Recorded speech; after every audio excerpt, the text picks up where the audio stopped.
سلام كما يتنحو تافتواتن كبراتن تقاتل تدبي تي في نساع زدالنا لكم حاضرتن وانا زينات حيزنا لكم قريبنا لنا كتكتاتلونا عند قدمنا بكندي ارسته نطبتاتهم كنفلم اب هوسبيتال عيدر اب ايثيوبيا نفلما اوان بوتوكس بمتقام عوت مطوحتي تخايدوم مبغسي اب كتما مقله استقاصلت باجاج سدرا بيتاو زي مرددا مخانو بوليس كتما مقله افليطوم اب وردا اسغده لبدا حمام شروخ كوليرا هيوت حدث كم زحلفه بصحفه طعنا وردا اسغده حبيروم لاليت 9.4 بليون بر مفصم بجت 2018 عام تمرت كتما مقله كخون صديقوم عمتاو بجت كتما شرندا سلاسه 2.3 بليون بر كوينو صديقوم بيتصفه تمرت كفله كتما حدنت ابتي كفله كتما زركبا 32 ابيات تمرتي حقاويان كم زيكونا افليطو ناب زرزرو سغيرنا لنا امثالتاو زيناتات بينيام حدش سنايم كتتال اب هوسبيتال عيدر اب ايثيوبيا نفلما اوان بوتوكس بمتقام عوت مطبحت تخايدوم اب هوسبيتال عيدر كولدن كلو اب كباب حنبرتو كفتت زنبرو عشل اب افريقا فلامي بزتباله مگدي مطبحتي كمستغبرلو كيلا مطبحت حصانات هوسبيتال دكتور يرغالم تخله برهان غليصوم اب تግራይ ከተማ መቀለብ ዝርከብ هوسبيتال عيدر اب ايثيوبيا نفلما اوان اب كباب حنبرتو استفطر ابي كفتت بوتوكس بمتقام عوت ناي مملاس مطبحتي كمستخايده ات كيلا يحبر ات مطبحت زكايده كيلا دكتور يرغالم كفتت ግድግዳ خبدي ويكا امفالوسيل بتفطرو زخصت مخانو يردم امفالوسيل لاب اوان وليدا وشت خبد زركب كفل اكالات مالت معاناتو صلام كبدي ويكالوت بتحت حنبرت بزلو نوخال شفان كبدي كوصون كلو مالتيوم زي صقما بوان عبيت انسي شفان كبدي مولو بمولو كيتعاصو كترفن كلو يزغاطم تحت حنبرت زركب كفل اكال كبدي ግልጽ بزيكونا ازيو لسلس قروت وي كرت يتشفينو زتفلالي وشتاو اكالات معانጣ ጉበት ፍሕኛ ሽንቲ حلحليፉ ድማ ጨጎራ ናብ ደገ ወጪው بግልጽ ዝረአያሉ ምዃኑ ዶክተር ይርጋለም የረደም እዚ ክፍተት ኣብ ሓደሽቲ ዝውለዱ ዕሸላት ዘጋጥም ኮይኑ ብመሰረት መጽናዕት ሃገራት ምዕራብ ካብ 5000 ህጻናት ኣብ ሓደ ከምዚ ዓይነት ጸገም ከጋጥም ይኽእል ኣብ ኢትዮጵያ ክትትል ነፍሰ ጡር ኣደታት ትሑት ስለ ዝኾነ እዚ ቁጽሪ ሓፍ ክብል ከም ዝኽእል እቲ ክኢላ ወሲኹ እዩ እቲ መጥባሕቲ ቦቶሊናም ቶክሲን ወይ በሓጺሩ ቦቶክስ ዝተባሃለ መድኃኒት ብምጥቃም ከም ዝተኻየደ ብምግላጽ እዚ ድማ ሕክምና ፍሊ ዝበለ ከም ዝገብሮ ገሊጾም ቦቶክስ ብበዝሒ ኣብ ገጽን ዝፍጠር ምሽምራር ንምውጋድ ኣብ ጥቕሚ ዝውዕል ስለ ዝኾነ ኣዝዩ ክቡር ምዃኑ ዶክተር ይርጋለም ሓቢሮም ኣብ ካልኦት ሃገራት ሓልሓሊፉ ድሕሪ መጥባሕቲ ክፍተት እንተሃልዩ እቲ መድኃኒት ኣብ ጥቕሚ ክውዕል ከም ዝገብራ ብምግላጽ ኣብ ዕሸላት ድማ ኣብ መላእ ዓለም ትሕቲ 10 ሕክምናታት መጥባሕቲ ነዚ መድኃኒት ኣብ ጥቕሚ ክውዕል ከም ዝተገበረ ጠቒሶም ኣነ ብዘለና ሓበሬታ ኣብ ኣፍሪቃ ቦተሊነም ቶክሲን ብምጥቃም ኦንፋሌሴል ከዕጾ ከም ዝተገበረ ዘርኢ ጸብጻብ የለን ይብል ዶክተር ይርጋለም እቲ መጥባሕቲ ዝገበረሉ ዕሸል ናብ ሕክምና ቅድሚ መምጽኡ ካብ ስዊድን ዝመጹ ክልተ ሰሙያ ሕክምና ቦቶክስ ክፍተት ከብድን ምምላእ ኣብ ጥቕሚ ከም ዝውዕልን ውጽኢታዊ ምዃኑን ከም ዘዋግዕዎ ይዝክር ድሕሪ ክልተ ሰሙን ድማ ናይ 4 መዓልቲ ዕሸል ናብ ስራሕ ቦትኡ ከም ዝመጸ ተዛሪቡ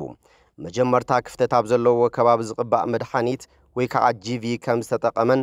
ድሕሪኡ ቦቶክስ ቶክሲን ብመርፍእ ከም ዝሓቦን ተዛሪቦም እቲ ዝቕባእ መድኃኒት እቲ ልስሉስ ከረጢት ዘለዎ ክፍሊ ውሽጣዊ ኣካላት ቀስ ብቐስ እቲ ሽፋን ከብዲ ብቆርበት ክሽፈን ይገብር እቲ ቆርበት ግን ስለ ዝሓብጥ መጥባሕቲ ብምግባር ከም ዝዕረይ ዝሓበረት ዶክተር በቲ ንደገ ዝወጹ ኣካላት ሒዙ ዝነበረ ረቂቕ ከረጢት ኣርቲፊሻል ሕምብርቲ ከም ዝተሰርሓሉ ገሊጾም ቦተሊነም ቶክሲን ኣብ ሓደስቲ ዝተወለዱ ዕሸላት ብምጥቃም ዝነበረ ክፍተት ምዕጻው ኣብ ኢትዮጵያ ፈላሚ ምዃኑ ዶክተር ይርጋለም ይዛረብ እቲ ሕክምና ዝተገበረሉ ዕሸል ናብቲ ሆስፒታል ክመጽእ ከሎ ሙሉእ ጸላም ከብዱ ዓብይን ንእሽተይን ማዓንጣ ኣብ ደገ እዮም ነይሮም ብጣዕሚ ሰፊሕ ክፍተት እዩ ነይሩ 8 ሴንቲሜትር ይበጽሕ ክብል ገሊጾም ውጽኢታውነት እቲ መድኃኒት ንምዕቃን ካብ 3 ክሳብ 5 ሰሙናት ከም ዘድሊ ዝጠቐሰ ዶክተር ይርጋለም ድሕሪ ሓደ ወርሒ ዕሸል ብጎኒ ዘለዉ ጨዋዳታት ሽፋን ከብዱ ብጽቡቕ ዓብዮም ነይሮም እዮም ክፍተት ሽፋን ከብዲ ዘለዎም ህፃናት መብዛሕትኡ ግዜ ኣብ ካልኦት ክፍለ ኣካሎም እውን ክፍተት ከም ዘጋጥሞም ሓቢሩ እዚ ክፍተት ዝፍጠረሉ ምኽንያት ምፍላጥ ኣዝዩ ኣጸጋሚ እዩ ዝብል ትኽኢላ ግን ድማ ነዚ ጸገም ተቃላዕቲ ዝገብሩ ምኽንያታት ምህላዎም ኣልዒሎም እዚኦም ድማ ሽጋራ ዘትክኹ ኣልኮላዊ መስተ ዝሰትዩ ወይ ድማ ድሕሪ 40 ዓመት ዝጠንሳ ኣደታት ከምዚ ዓይነት ጸገማት ጥዕና ዘለዎ ቆልዓ ከጋጥሞም ይኽእል ካብዚ ብሰገረ ብሓረግ ዘርኢ እውን ክመጽእ ይኽእል ኢሎም ኣብ እዋን ጥንሲ ግቡእ ክትትል ሕክምና ምግባር ኣገዳሲ ምዃኑ ድማ ኣተሓሳሲቦም መበገሲ ኣብ ከተማ መቐለ ዝተቃጸለት ባጃጅ ስድራ ቤታዊ ዘይምርድዳእ ምዃኑ ፖሊስ ከተማ መቐለ ኣፍሊጦም ዕለት 22 መስከረም 2018 ዓመተ ምህረት ከባቢ ሰዓት 5 ናይ ለይቲ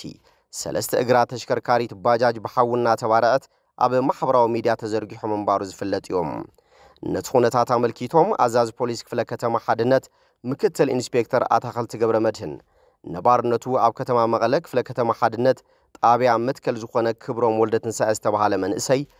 ምስ ስድሩ ብዝፈጠሮ ዘይምስምማዕ ነታ ባጃጅ ከም ዘቃጸላ ገሊጾም እቲ ጉዳይ ምስ ኣጋጠመ ፖሊስ ንድሕንነት እቲ መንእሰይ ክበሃል ናብ ጣብያ ከም ዝወሰዶ ምክትል ኢንስፔክተር ኣታኸልቲ ሓቢሮም ፖሊስ ወሲኹ ከም ዝገለጾ ድማ መንእሰይ ክብሮም ንፖሊስ ኣብ ዝሃበ ሓበሬታ እታ ባጃጅ ኣብ ሃገር ኣሜሪካ እትርከብ ሓፍቱ ብሰደደትሉ ቅርሺ ከም ዝዓደጋን ንኣስታት 7 ኣዋርሕ እናሰርሐ ዓርሱ የመሓድረላ ከም ዝነበረን ብምግላጽ ኣዛዚ ፖሊስ ክፍለ ከተማ ኣብ ዝሕለፍዎ መልእኽቲ እቲ ተግባር ምስ ፖለቲካ ብምትእስሳር ኣብ ማሕበራዊ ሚድያ ዝተወዘዐ ሓበሬታ ሓቂ ዘይምዃኑን እቲ መንእሰይ ባዕሉ ምርግጋጹን ብምሕባር ሕብረተሰብ ዘደናግሩ ዛዕባታት ካብ ምልጣፍ ክንቁጠብ ይግባእ ክብሉ ኣተሓሳሲቦም ኣብ ወረዳ ስገደ ብሰንኪ ለበዳ ሕማም ሽሮኽ ወይ ከዓ ኮሌራ ህይወት ሓደ ሰብ ከም ዝሓለፈ ቤት ጽሕፈት ጥዕና ወረዳ ስገደ ሓቢሮም ኣተሓባሪ ከይዲ ስራሕ ምክልኻል ሕማማት ወረዳ ስገደ ኣይተ ዘሚካኤል ታደሰ ከም ዝገለጽዎም ሕማም ኮሌራ ፈለማ ኣብ ጣብያ ደደቢት ቁሸት ጸሊሞይ ኣብ መወዳእታ ወርሒ ሓምለ ከም ዝተረኣየን ዛጊት እቲ ሕማም ካብ ዝተረኣየሉ እዋን ጀሚሩ ኣስታት 126 ወገናት ከም ዝተተሓዙ ገሊጾም ካብዚኣቶም ዝተገበረሎም ሕክምናዊ ክትትል እቶም 112 ድሕኖም እንትወጹ 11 ኣብ ክትትል ሕክምና 2 ሪፈር ከም ዝተባሃሉን ሓደ ወገን ግና ንሞት ከም ዝተቃልዐን ኣይተ ዘሚካኤል ረድዮም ከመገላልጻቶም ተሓባሪ እዚ ሕማም ክሳብ ሕጂ ኣብ 12 ጣብያታት እታ ወረዳ ተራእዩ ከም ዘሎን ካብ 1 ክሳብ 65 ዕድመ ክልል ዝርከቡ ወርቀኛታት ንሕርሻ ዝተዋፈሩ ተመዛበልትን ነበርትን ተቃላዕቲ ከም ዝኾኑ ብምሕባር ቁጽሪ በቲ ሕማም ዝተተሓዙ ወገናት እውን ካብ ግዜ ናብ ግዜ እናወሰኸ ይኸይድ ከም ዘሎን ተዛሪቦም እቲ ሕማም ንምክልኻልን ንምቁጻርን ብበዝሒ ህዝቢ ኣብ ዝእከበሎም ቦታታት ወርቀኛ ዝርከበሎም ከባብታትን ኣብ ማእኸል መዕቆቢ ተመዛበልትን ኣስተምህሮታት እናተዋሃበ ከም ዝርከብን ካብ ገበርቲ ሰናይ ትካላት ውድብ ጥዕና ዓለም ኣሊማ IRC IMC ንዝተረኸበ ሓገዝ መናጽህ ወይ ከዓ ሳሙና ምሕከም ማይ መድሓኒታትን ኣኳተም ቢሻንጋሪ ORSን ይዕደል ከም ዘሎ ኣይተ ዘሚካኤል አብሪሆም ብተወሳኺ 7 ማእኸል ምሕከም ኮሌራ ከም ዝተጣየሸን ብትካል ገባር ሰናይ ኣሊማን ን167 ስልጠናት ዋሂብዎም ን15 መዓልታት ኣብ ሕድር ጣብያታት ተዋፊሮም ናይ ግንዛበ መዕበይ ስራሕት እናሰርሑ ከም ዘለውን ብምግላጽ ኣብዚ ስራሕ ገበርቲ ሰናይ ትካላትን ዝገብርዎ ዘለዉ ድጋፍ ኣመስጊኖም ኮይኑ ግና ሕጽረት ተሽከርከርቲ ቀረብ ምግቢ ዘይምህላውን ፈተሻ ኬላታት ዘይምግባርን ብዝተጣየሸ ግብረ ሓይሊ ዝወሃቦ ቆላሕታ ዝነኣሰ ብምዃኑን እቲ ሕማም ብቐሊሉ ንምክልኻልን ንምቁጽጻርን ዕንቅፋት ይኾነና ኣሎ ክብሉ እቶም ተሓባሪ ምግላጾም ሓበሬታ ንርክብን ወረዳ ስገደ ዝለኣኸልና ሓበሬታ ኣመላኺቶም ልዕሊ 9.4 ቢልዮን ብር መፈጸሚ በጀት 2018 ዓመተ ምህረት ከተማ መቐለ ክኸውን ጸዲቖም ካብ 21 ክሳብ 22 መስከረም 2018 ዓመተ ምህረት ራብዓይ ዘመን መበል 37 ስሩዕ ጉባኤው ዘካየደ ቤት ምኽሪ ከተማ መቐለ ንስሩዕን ካፒታል ፕሮጀክታትን 2018 ዓመተ ምህረት መፈጸሚ ዝውዕል ብጠቕላላ 9.4 ቢልዮን ብር ብሓደ ተቃውሞ ብሓደ ድምፂ ተኣቅቦን ብኣብዝሓ ድምፅን ኣጽዲቑሎም ፍልፍል በጀት ዝዓመት ብዝምልከት ካብ ክልል ድጎማ ልዕሊ 1.7 ቢልዮን ብር ካብ ማዘጋጃ ቤታዊ ኣታዊ 6.7 ቢልዮን ብር ካብ ሕሉፍ ኣብ ጥቕሚ ዘይወዓለ UIDP 3,621,000 ልዕልዩን ካብ ማይ ግልጋሎት ከተማ መቐለ